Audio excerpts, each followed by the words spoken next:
있는 여호수아서 말씀, 신명기, 여호수아, 사사기입니다. 신명기와 사사기 사이에 있는 여호수아, 구약 성경 320쪽에 있습니다. 시온아 잘 들어. 옹알옹알 하는데. 구약 성경 여호수아 1장 1절에서부터 9절까지의 말씀을 우리가 한 절씩 교독하겠습니다.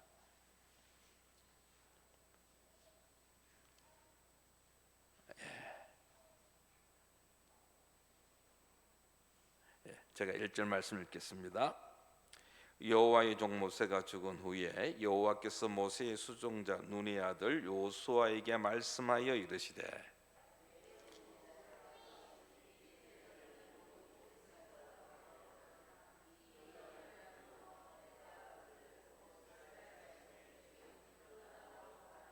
내가 모세에게 말한 바와 같이 너희 발바닥으로 밟는 곳은 모두 내가 너희에게 주었노니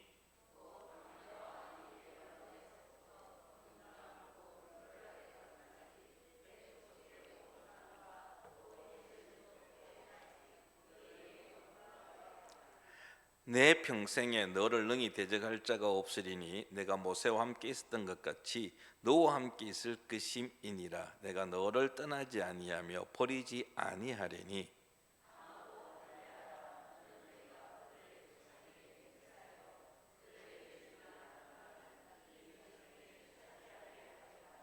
오직 강하고 극히 담대하여 나의 종 모세가 네게 명령한 그 율법을 다 지켜 행하고 우로나 좌로나 치우치지 말라. 그리하면 어디로 가든지 형통하리니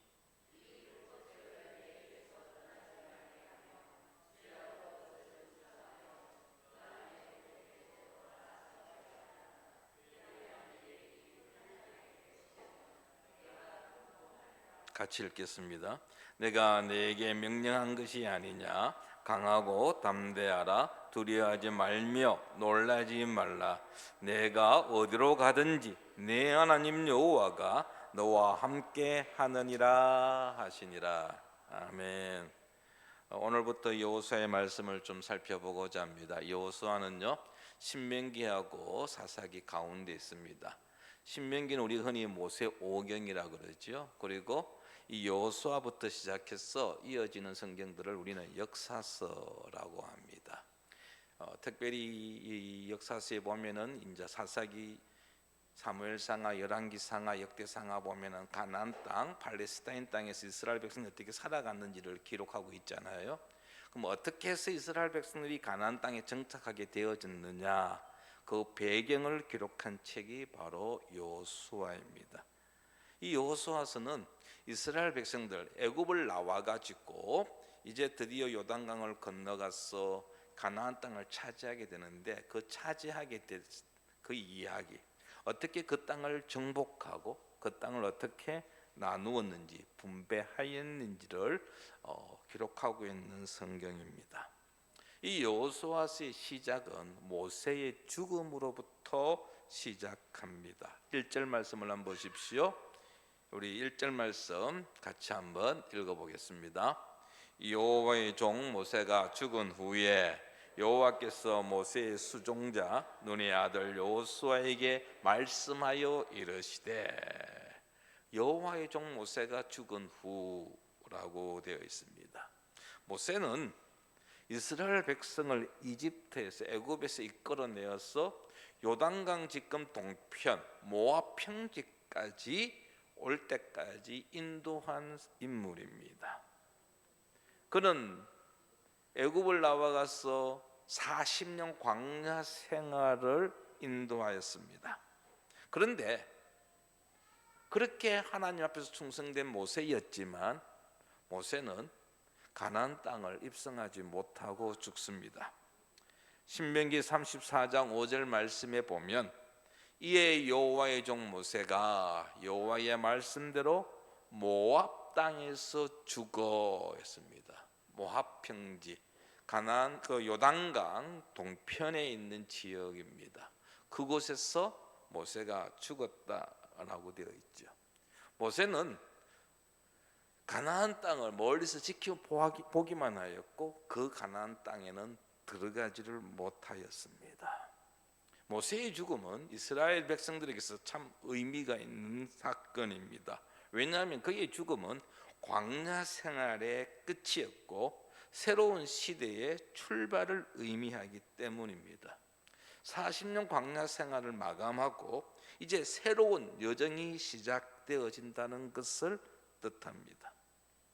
모세는 모압 땅에서 죽기 전에 자기 후계자로 여호수아를 세웠습니다.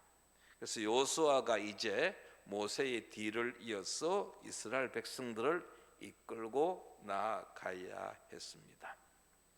여호수아라는 이름의 뜻은요, 여호와가 구원하시다입니다. 원래 그의 이름은 호세아였습니다. 민수기 3장 16절에 보면 이는 모세가 땅을 정탐하여 보낸 자들의 이름이라. 모세가 눈의 아들 호세아를 여호수아라 불렀더라 했습니다. 그러니까 이제 12명의 정탐꾼을 보내는데 그 정탐꾼 중에 하나가 여호수아가 있는데 그의 원래 이름이 호세아, 구원이라는 이름이었습니다. 근데 모세가 그 호세아라는 이름을 여호수아로 바꾸었다라는 것입니다. 새로운 이름을 주었던 것이죠. 그래서 여호수아는 다른 11명의 정탐꾼과 함께 40일 동안 가나안 땅을 정탐하여 돌아왔고 거기에 대한 평가가 나뉘어졌을 때 갈렙과 함께 가나안 땅은 하나님께서 주신 땅이기 때문에 가서 정복할 수 있다라는 평가를 내렸습니다. 하지만 나머지 10명의 정탐꾼들은 불평하고 원망했죠. 그 땅에는 아낙 자손이 살고 있기 때문에 결코 우리가 그 땅을 차지할 수 없다. 그래서 결국 2대 10으로 나누어졌는데 10명은 하나님의 심판을 받아 죽게 되고 결국 두 사람 갈렙은 여호수아와 함께 가나안 땅 입성을 허락받았습니다. 그래서 지금 여호수아가 이스라엘 백성들을 데리고 이제 드디어 가나안 땅에 들어가게 되었던 것입니다. 여호수아는 정말 그 이름의 의미대로 산 인물이라 할 수 있습니다. 이스라엘을 구원하는 데 쓰임을 받았습니다. 그런데 오늘 이 1절 말씀에 보면 여호수아를 가리켜 모세의 수종자라고 표현하고 있습니다. 모세의 수종자. 수종자라는 것은 섬기는 사람이라는 뜻입니다. 모세를 섬겼던 사람이다라는 것이죠. 정말 여호수아는 출애굽 시절부터 시작해서 모세를 섬겼던 인물입니다. 모세와 함께 시내산에 올라가기도 하였고요. 레비딤에서는 모세의 명령으로 아말렉과의 전투에 앞장서는 대장 역할도 했고요. 또한 12정탐꾼 중에 한 사람으로 가나안 땅을 정탐하기도 했던 인물이 여호수아였습니다. 여호수아는 모세를 섬기는데 최선을 다한 자였습니다. 수종자로서 전혀 부족함이 없는 인물입니다. 그래서 모세는 여호수아를 자기의 후계자로 삼았고 이제 모세가 죽고 난 다음엔 이 여호수아가 이스라엘 백성의 지도자가 되었습니다. 여러분, 모세라는 인물이 어떤 인물입니까? 이스라엘 백성들에게 있어서는 아주 절대적 권위를 가진 인물입니다. 40년 동안 이스라엘 백성을 인도했던 위대한 인물입니다. 하나님 앞에서 충성스럽게 따진다면 모세와 비교할 사람이 없을 정도입니다. 그런 모세가 죽었습니다. 그리고 새로운 지도자로 여호수아가 등장했습니다. 40년 동안 모세를 따라다니며 섬겼던 그가 지도자가 되었을 때 그의 마음이 어땠을까요? 요단강 앞에 섰을 때에 그는 무엇을 생각하고 있었을까요? 어떤 마음을 품고 있었을까요? 모르긴 해도 상당한 두려움 속에 있지 않았나 싶습니다. 물론 한 40년 전에 가나안 땅을 탐지는 했지만은 그러나 거기에서 과연 어떠한 일이 일어날는지 그는 두렵고 불안과 염려 속에서 아마 요단강을 바라보고 있지 않았나 생각을 해봅니다. 광야 40년 생활이 결코 평탄한 생활은 아니었습니다. 무엇보다도 60만 명의 사람들이 광야에서 죽었습니다. 그것을 여호수아는 목격했습니다. 그리고 위대한 지도자였던 모세도 죽었습니다. 이제 모든 결정은 여호수아가 해야 합니다.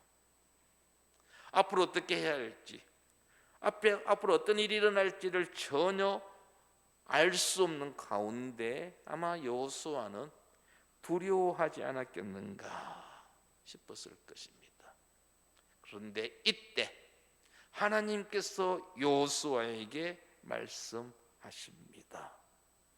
여호와의 종 모세가 죽은 후에 여호와께서 여호수아에게 말씀하여 이르시되,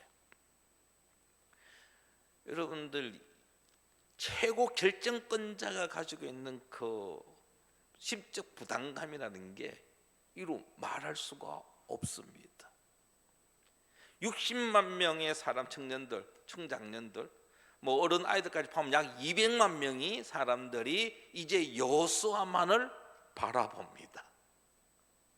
그런 상황 속에서 여호수아가 두려워했을 때 하나님이 찾아와서 말씀으로 격려하시고 위로하고 계십니다. 우리는 우리가 가장 의지했던 무엇인가가 사라질 때 좌절하거나 낙심하거나 아니면 큰 두려움이나 염려에 빠집니다. 어떻게 살아갈꼬라는 한탄을 하기도 합니다. 그런데 우리에게 창조주 하나님이 계심을 기억하십시오. 세상의 것은 결코 우리의 영원한 힘이 될 수 없습니다. 내가 의지하는 그 사람, 그 무엇이 영원토록 나의 힘이 되는 것이 아닙니다. 세상의 것은 결코 우리에게 영원한 힘이 될 수 없는 상대적인 것입니다. 시간이 지나면 없어집니다. 일시적입니다. 그러나 하나님은 우리의 힘이 되시고 우리의 소망이 되십니다. 우리에게는 하나님이 계신다는 사실, 이 사실을 꼭 기억하시기 바랍니다. 가장 가까운 친구도 나를 떠나고 가족도 나를 버려도 하나님은 나를 버리지 아니하시고 어디에서나 언제든지 항상 함께 하신다는 사실을 꼭 기억하시기 바랍니다. 혹 인생의 중요한 결단을 하고자 할 때에 하나님의 음성을 듣기 바랍니다. 하나님의 뜻을 분별하는 우리 성도들 되기를 바랍니다. 하나님이 우리의 힘이 되시고 우리의 소망이 되십니다. 여호수아에게 찾아오신 하나님께서 여호수아에게 믿음을 요구하십니다. 2절 말씀을 한번 보십시오. 2절에 보면 내 종 모세가 죽었으니 이제 너는 이 모든 백성과 더불어 일어나 이 요단을 건너 내가 그들 곧 이스라엘 자손에게 주는 그 땅으로 가라. 지금 여호수아는 요단강 앞에서 어떻게 할까 막 머리 싸매고 있는데 하나님께서 말씀하십니다. 여호수아야 가라 명령하십니다. 가라고 한 그것은 하나님께서 이스라엘 백성들에게 약속하신 땅입니다. 가나안 땅, 젖과 꿀이 흐르는 땅, 그 땅은 창세기부터 보면은 하나님께서 이스라엘 백성들에게 주시겠다고 약속하신 땅입니다. 눈앞에 놓여 있는 젖과 꿀이 흐르는 하나님께서 약속하신 땅으로 나아가라고 말씀하십니다. 강을 건너 가라고 말씀하십니다. 두려워하지 말고 염려하지 말고 그냥 나아가라는 것입니다. 하나님은 가기에 앞서서 먼저 두 가지를 말씀하십니다. 하나는 일어나라는 것입니다. 지금 모압 평지에 텐트를 치고 200만 명이 되는 이스라엘 백성들이 지금 머물고 있습니다. 그 머물고 있는 이스라엘 백성들 다 일어나라는 것이죠. 텐트 치우라는 겁니다. 왜? 이제 강을 건너가야 하니까. 그리고 그 다음에 요단강을 건너가라고 말씀하십니다. 일어나라는 이 단어가요 히브리어로 쿰이란 단어인데요, 어떤 목표를 위하여서 결단하는 행위를 가리킵니다. 건너라라는 것은 아바드라는 히브리어인데요, 이것은 어떤 결단이 실제적인 행위로 나타날 때에 사용하는 단어입니다. 다시 말하면 쿰은 믿음의 결단이라고 할 수 있고, 아바드는 믿음의 행위라고 할 수 있습니다. 3절에 보면 이제 발바닥으로 밟느냐는 단어가 나오는데, 이거 전쟁 용어입니다. 약속한 땅을 정복하기 위하여 실제적으로 용기를 가지고 순종하는 어떤 지속적인 행위를 가리키는 단어입니다. 지금 하나님께서 여호수아에게 요구하는 것은 믿음을 가지라는 것이죠. 염려하지 말고 믿음으로 가라는 것입니다. 가나안은 하나님께서 이스라엘 백성들에게 약속하신, 허락하신 땅이었습니다. 하나님께서 이미 약속하셨고 보장한 땅이었습니다. 그런데 그 땅에 지금 가나안 족속들 7부족이 살고 있습니다. 그들 가운데는 아낙 자손과 같이 아주 강한 강대한 부족도 있습니다. 그래서 10명의 정탐꾼들이 정탐하고 난 다음에 내린 평가가 무엇입니까? 우리는 메뚜기다, 도저히 저 땅을 정복할 수 없다라고 포기하지 않았습니까? 근데 지금 그 땅으로 하나님께서 가라고 말씀하고 있습니다. 믿음을 가지라는 것이죠. 믿음은 바라는 것들에 대해서 확신하는 것입니다. 보이지는 않지만 그것이 사실임을 아는 것이 믿음입니다. 하나님은 모든 것을 다 준비해 놓으셨습니다.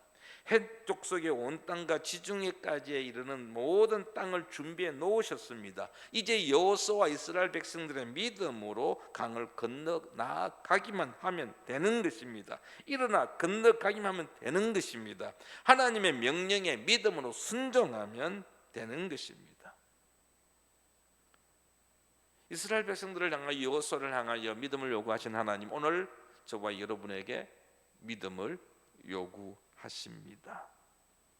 우리의 눈으로 직접 보지 못하였지만 우리는 하나님의 요구하심에, 하나님의 명령에 믿음으로 순종해야 할 것입니다. 하나님께서 우리에게 믿음을 요구하시고 순종을 말씀하실 때에 우리의 계산기로 여러분 평가하지 않기를 바랍니다. 우리의 머릿속에 있는 계산이 딱딱 들이 이거는 불가능, 그러니까 하나님이 말씀하셨지만 이루어지지 않을 것이야 라고 포기하는 일은 없기를 바랍니다. 만약 우리 가운데 부정적인 생각이 든다라고 한다면 여러분 버려야 합니다. 믿음의 눈으로 바라볼 수 있어야 합니다. 우리가 믿음으로 순종하는 것은 바로 하나님의 말씀이기 때문입니다.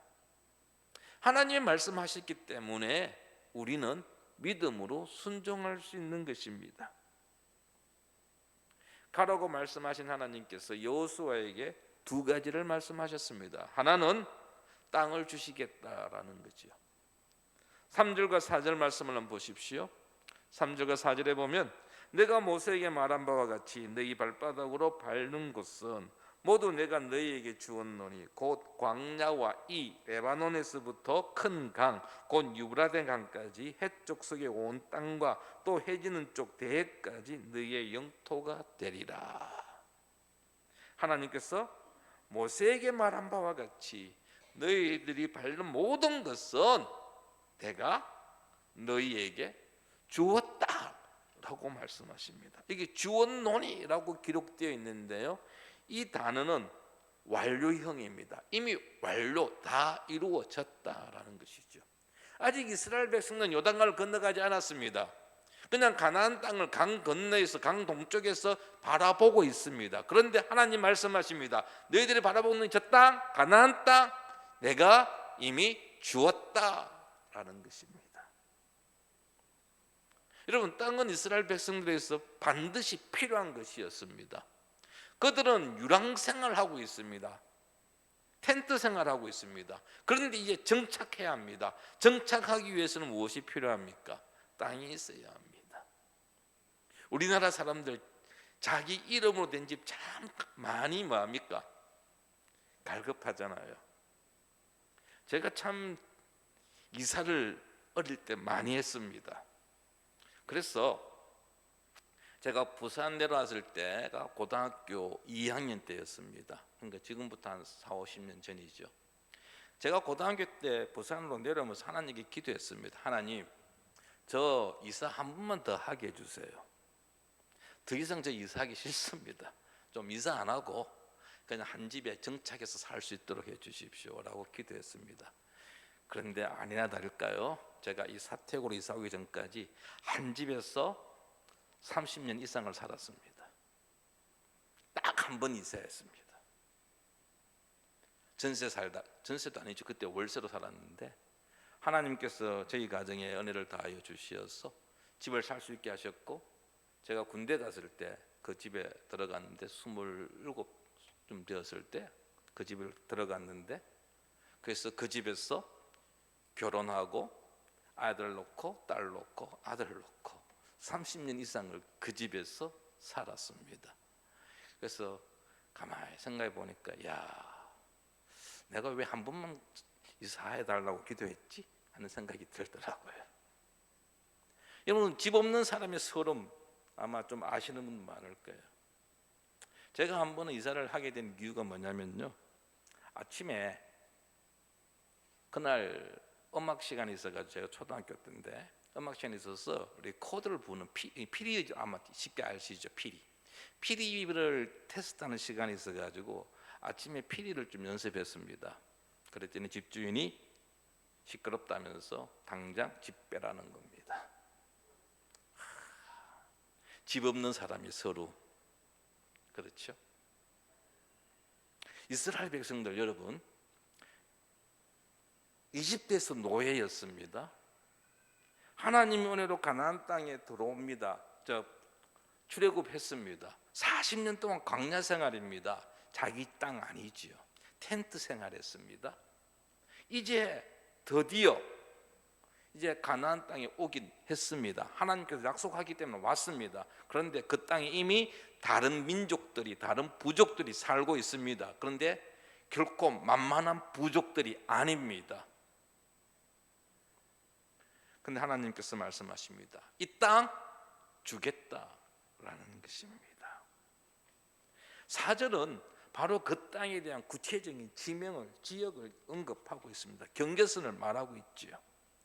해족속의 온 땅들, 남쪽으로는 광야, 북쪽으로는 그 해족속의 땅이니까, 오늘날로 여러분 지도로 이야기하면요, 시리아, 그 레바논 이쪽쯤 됩니다.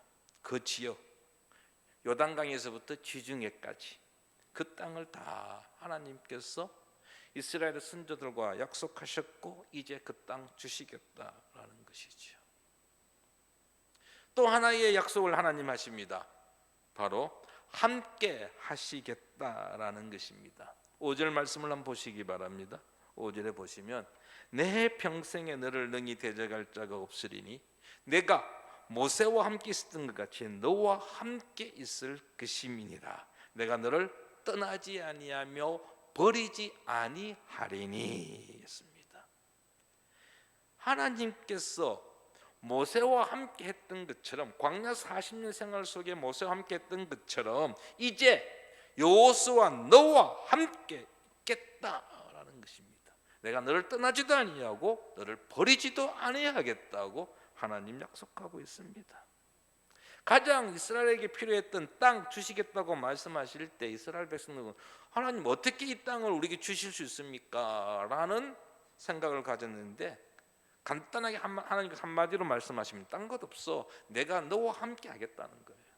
내가 너와 함께 하니까 저 사람들, 저 아낙 자손들 걱정하지 말라는 것이죠. 염려하지 말라는 겁니다. 그 땅 다 너희들이 차지할 수 있다는 것입니다. 왜? 하나님이 함께 하시면 이 일이 현실화된다라는 것입니다. 누구도 대적할 자 없다라는 것이죠. 비록 그 땅에 아주 강대한 부족이 있다 할지라도 그거 생각할 필요 없다는 이야기입니다. 두려워하지 말라는 것입니다. 그런데 하나님이 지금 여호수아와 함께 하시겠다는 약속을 하는데 그 앞에 있는 수식어가 모세와 함께 있었던 것 같이라고 했습니다. 여호수아가 모세의 수종자였잖아요. 40년 동안 여호수아는 모세를 따라다니면서 섬겼던 자입니다. 하나님께서 모세를 통하여 행하신 일들을 직접 목격하고 경험한 사람이 여호수아입니다. 그래서 하나님 말씀하십니다. 너 내가 모세와 함께 했던 거 기억나? 네 보았지? 경험했지? 이제 그것처럼 내가 너와 여호수아 너와 함께 하겠다라고 약속하고 계십니다. 하나님께서 여호수아를 격려하고 있는 말씀이죠. 여호수아에게 확신을 주기 위해서 모세를 언급하였던 것입니다. 성도 여러분, 하나님께서 우리에게 베푸신 은혜 기억합니까? 지난 1년 동안 또는 여러분들이 신앙생활하면서 지난 세월 동안 하나님께서 우리 각자에게 베푸신 크고 놀라운 은혜들이 있지 않습니까? 그 은혜들을 꼭 기억하시기 바랍니다. 그리고 그 은혜를 기억하는 자는 앞으로 우리에게 베푸실 하나님의 은혜를 기대하게 됩니다. 내가 이런 어려움 속에서도 하나님 함께 하셔가지고 그 문제 다 해결되어졌는데 앞으로도 내가 그런 어려움 경험할 때 그런 문제 직면할 때도 뭐예요? 과거에 함께 하셨던 하나님이 미래도 함께 하실 것이기 때문에 염려하거나 두려워하거나 불안한 이유가 없다라는 것이죠. 은혜를 기억하는 자는 앞으로 주의 은혜를 기대하게 된다라는 것입니다. 기억과 기대는 우리의 신앙생활에 있어서 아주 큰 힘이 됩니다. 우리에게 베푸신 하나님의 은혜를 기억한다면 우리는 결코 두려워할 이유가 없습니다. 또한 앞으로 우리에게 베푸실 은혜를 기대할 수 있습니다. 왜냐하면 하나님은 신실하신 하나님이시고 우리를 결코 실망케 하지 않는 분이시기 때문입니다. 마지막으로 하나님께서 여호수아를 격려하시고 믿음을 원하셨던 명령하셨던 이 하나님께서 여호수아에게 요구하는 것이 하나 있습니다. 그것은 바로 율법을 지켜 행하는 것이었습니다. 7절과 8절 말씀을 한번 보시기 바랍니다. 7절과 8절 말씀. 오직 강하고 극히 담대하여 나의 종 모세가 내게 명령한 그 율법을 다 지켜 행하고 우로나 좌로나 치우치지 말라. 그리하면 어디로 가든지 형통하리니 이 율법책을 내 입에서 떠나지 말게 하며 주야로 그것을 묵상하여 그 안에 기록된 대로 다 지켜 행하라. 그리하면 내 길이 평탄하게 될 것이며 내가 형통하리라. 우리는 형통한 삶을 원하잖아요. 좀 모든 문제가 착착 풀리면 얼마나 좋습니까? 근데 오늘 그 비결이 나와 있어요. 그것은 다른 거 아닙니다. 하나님의 말씀을 지켜 행하는 겁니다. 우리가 하나님의 말씀을 지켜 행할 때 우리의 삶이 평탄하게 될 것이고 형통하게 된다는 말씀이죠. 하나님은 여호수아에게 이야기합니다. 하나님의 말씀을 주야로 묵상하고 다 지켜 행하라는 것이죠. 우로나 좌로나 치우치지 말고 하나님이 인도하시는 말씀에 순종하라고 말씀하고 있습니다. 옆길로 빠지지 말라는 것이죠. 하나님의 율법이 하나님의 말씀이 지시하는 길에서 벗어나지 말라는 것입니다. 그러면서 말씀을 지킬 때에 주어질 상급을 언급하고 있는데 그 상급이 무엇이죠? 평탄하고 형통한 삶입니다. 성도 여러분, 우리가 이제 여호수아서를 계속 살펴보게 될 것인데요, 이 여호수아서를 보면 하나님의 말씀에 이스라엘 백성을 순종하였을 때 누리는 복이 있습니다. 대표적인 케이스가 여리고 전쟁이죠. 하나님의 명령에 그들이 순종하였더니 여리고성을 점령할 수 있었습니다. 그러나 하나님의 말씀을 따르지 아니하고 순종하지 아니했을 때 그들은 패배를 맛봅니다. 바로 아이성 전투 이야기입니다. 우리의 삶이 형통하기를 원하십니까? 우리를 향한 주님의 약속이 온전히 이루어지기를 원하십니까? 그렇다면 주의 말씀을 기억하십시오. 주의 말씀을 가까이 하십시오. 주의 말씀을 묵상하기 바랍니다. 오늘 또 우리 각자에게 주시는 하나님의 말씀이 있습니다. 그 말씀에 귀를 기울이십시오. 그리고 그 말씀을 지키기 위하여 수고하십시오. 말씀을 들을 때마다 진실로 그 앞에 무릎을 꿇고 순종할 때 놀라운 역사가 일어납니다. 물론 말씀을 지켜 행한다는 것이 쉬운 일은 아닙니다. 그러나 우리는 수고해야 합니다. 하나님께서 주신 땅, 가나안 땅, 여러분 이스라엘 백성들이 그냥 가만히 누워가지고 차지한 땅이 아닙니다. 그들은 그 땅을 차지하기 위하여 전쟁해야 했습니다. 가나안 족속들과 싸워야 했습니다. 약속의 땅은 결코 포장되어진 선물이 아니었습니다. 수고가 있어야 했습니다. 피와 땀을 흘려 수고하며 힘써서 얻어야 할 땅이었습니다. 많은 어려움들을 이겨내야 했습니다. 예수 그리스도를 우리가 믿는다고 하여서 모든 시련과 어려움이 해결되는 것은 아닙니다. 예수님을 더 믿으면 믿을수록 우리에게 더 큰 어려움이 다가오기도 합니다. 그러나 주님께서는 우리에게 형통한 삶을 약속하셨습니다. 우리가 주의 말씀대로 살려고 애쓰고 힘쓸 때에 그 말씀 우리의 삶의 현장 속에서 우리의 일터에서 지키고자 할 때에 주님은 우리에게, 하나님은 우리에게 풍성한 삶을 허락하십니다. 눈물과 땀과 수고와 그리고 올바른 신앙생활을 하려는 우리의 노력과 도전을 통해서만이 우리는 신앙의 풍성한 삶을 누릴 수 있다는 사실을 꼭 기억하십시오. 예수를 믿고 난 다음에 우리는 더욱 애써야 합니다. 힘써야 합니다. 말씀을 듣고 지키기를 더욱 노력해야 합니다.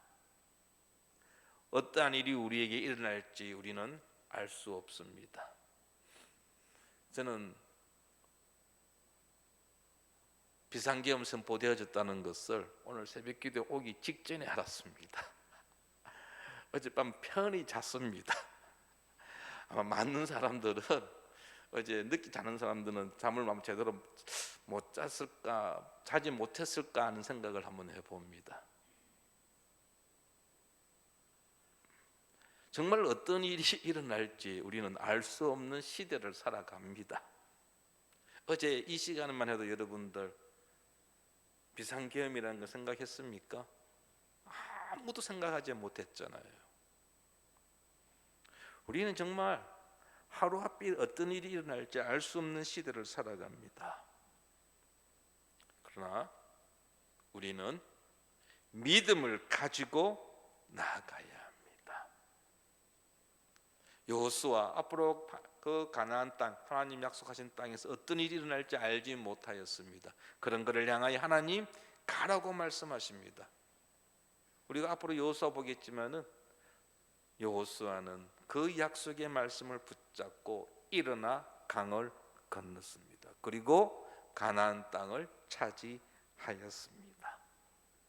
그가 그 길을 감당할 수 있었던 것은 40년 광야 생활 속에서 그가 경험했던 하나님의 크고 놀라운 은혜, 그것을 기억하였기 때문에 앞으로 팔레스타인 땅, 그 가나안 땅에서 하나님께서 베푸실 은혜를 기대하면서 나아갔기 때문입니다. 성도 여러분, 하나님이 나에게, 우리에게, 우리 교회에 베푸신 은혜를 기억하기 바랍니다. 그리고 하나님께서 또 나를 통하여, 우리 교회를 통하여 행하실 크고 놀라운 은혜를 기대하십시오. 하나님이 우리를 통하여 어떤 일을 행하실지 기대하며 그 기대감을 가지고 주님 앞에서 또 다시 한번 결단하고 믿음의 발걸음을 내딛는 우리 모든 성도들 되기를 축원합니다. 이 시간 우리 함께 기도하고자 합니다. 하나님, 지금까지 주께서 우리의 발걸음을 인도하셨고 지키시고 보호하시고